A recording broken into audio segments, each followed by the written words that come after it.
I just wouldn't.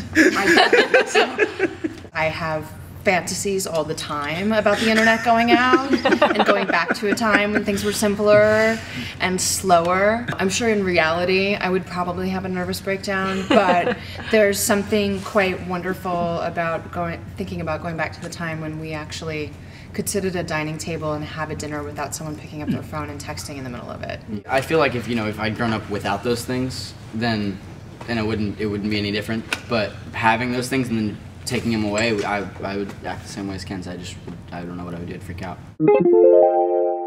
One of our showrunners, Jack Bender, who also did Lost, was very open to us being able to completely create our characters and make them our own, as well as having his input and Stephen King's input. I was able to make Nori a lot like myself in some ways. And in other ways, she's a little bit more crazy than me. I definitely feel like Joe as a character is really, really intelligent.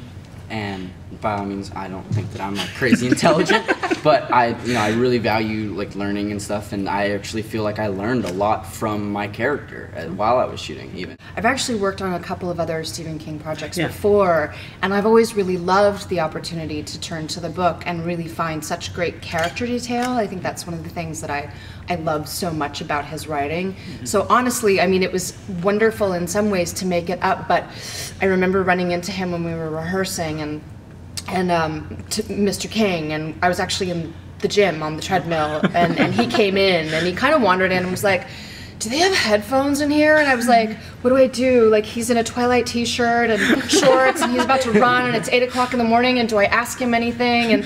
And then I eventually introduced myself and I was like, I've worked on your stuff before, Salem's Lot, da-da-da-da. I was like, what do you think about Alice? And he's like, hey man, they created it, it's a bit different, so ask the showrunners. So it's always great to have that flexibility, but I love his writing so much and how specific he is with characters that I would have liked to have gotten a little bit more of that from him.